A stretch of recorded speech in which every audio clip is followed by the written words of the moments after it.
किसी ने बड़े कमाल की बात कही है कि मांगना ही छोड़ दिया हमने वक्त से, क्या पता उसके पास इनकार का भी वक्त ना हो।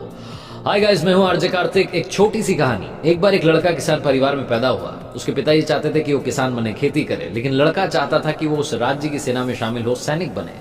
लड़के ने डरते डरते एक दिन सहमते हुए अपने पिताजी को बात बताई कि मैं तो सैनिक बनना चाहता हूँ। उसके जो फादर थे वो गुस्सा नहीं हुए। उन्होंने कहा कि ठीक है, अगर आप सैनिक बनना चाहते हो तो सैनिक बनो, तलवारबाजी सीखो, क्योंकि आपको सेना में शामिल होने के लिए तो आना ही चाहिए, प्रतियोगिता होती है। लड़का तलवारबाजी क्लास लेने के लिए गया तो उसे समझ में आ गया एक दो दिन में कि उसके बस की बात नहीं है। अब उसने सोचा कि जाना तो सेना में, बनना तो सैनिक है। उसने जिद पकड़ ली थी, क्या किया जाए। तो उसे मालूम चला कि जो वो उस राज्य की सेना थी, उसका सेनापति था, वो इनके किसी रिश्तेदार का दोस्त था। तो ये लड़का उस रिश्तेदार के घर गया, मम्मी से बोला कि प्लीज मेरी बात करो, और रिश्तेदार के घर गया। वहां जाकर के बोला कि प्लीज आप एक बार सेनापति से बोलिए कि मुझे सेना में ले ले। तो रिश्तेदार ने बोला अपने दोस्त सेनापति से, सेनापति बात नहीं टाल पाया दोस्त की। इस लड़के को बैकडोर से एंट्री मिल गई, सेना में शामिल हो गया, जिस लड़के को तलवारबाजी ढंग से आती भी नहीं थी। अब सेनापति ने कमाल ये किया कि इस लड़के को रिजर्व फोर्स में रख लिया, ऐसी फोर्स में रख लिया जिसका काम आराम करना होता था। उसको बहुत कम, उस सेना को बहुत कम रणभूमि में जाना होता था, युद्ध में जाना होता था। लेकिन एक बार इस राज्य पर ऐसा अटैक हुआ, इतना बड़ा हमला हुआ कि उन रिजर्व फोर्सेस को भी मैदान में भेजा गया। और जब मैदान में फोर्सेस गई, जब ये लड़का भी उस सेना में शामिल होकर गया, तो बाकी के सैनिकों को समझ में आ गया कि ये किसको रख लिया है, इसको तलवार चलाना नहीं आता। दो तीन सैनिकों ने मिलकर के इस लड़के की जान बचाई। और जब वापस आया युद्ध भूमि से, तो आकर के सेनापति से बोला कि आपने किसको रख लिया, इसको तो रखना ही नहीं चाहिए था। सेनापति कुछ बोल नहीं पा रहा था क्योंकि रखा तो उसी ने था।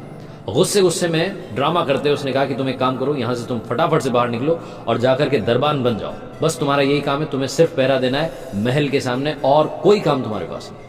लड़के को बड़ा बुरा लग रहा था कि उसको डांट दिया गया था, उस पर गुस्सा कर रहा था सेनापति, वही सेनापति जिसने एंट्री करवाई थी।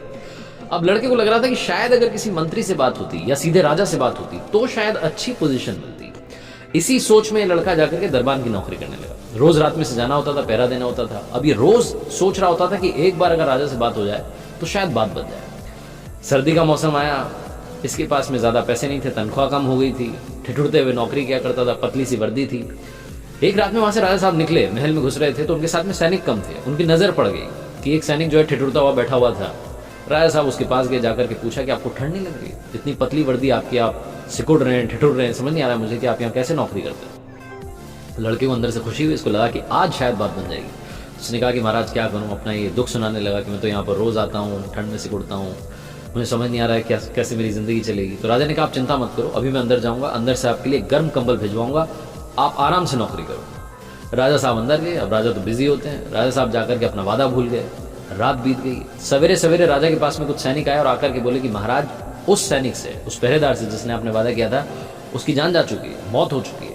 राजा को बड़ा बुरा लग रहा था। राजा मिलने के लिए पहुंचा, देखने के लिए पहुंचा वहां, तो लाश पड़ी हुई थी उसी पहरेदार की जिससे रात में राजा ने वादा किया था। और उसके पास में एक पर्ची रखी हुई थी। उस पर्ची में लिखा हुआ था कि महाराज, रोज रात में यहाँ अपनी गरीबी के दिन बिता रहा था, रोज रात में यहाँ आकर के पतली सी वर्दी में नौकरी कर रहा था सर्दी में, लेकिन कल रात में जो आपने मुझसे वादा किया कि गर्म कंबल भिजवाओगे, मालूम नहीं क्या हुआ, उस वादे के बाद में मुझे और ठंड लगने लगी। मुझे लग रहा था कि कंबल आ जाएगा, सब कुछ ठीक हो जाएगा, शरीर मेरा सिकुड़ता गया और अब शायद मेरी जान जा रही है, अब मैं शायद आपसे कभी नहीं मिल पाऊंगा।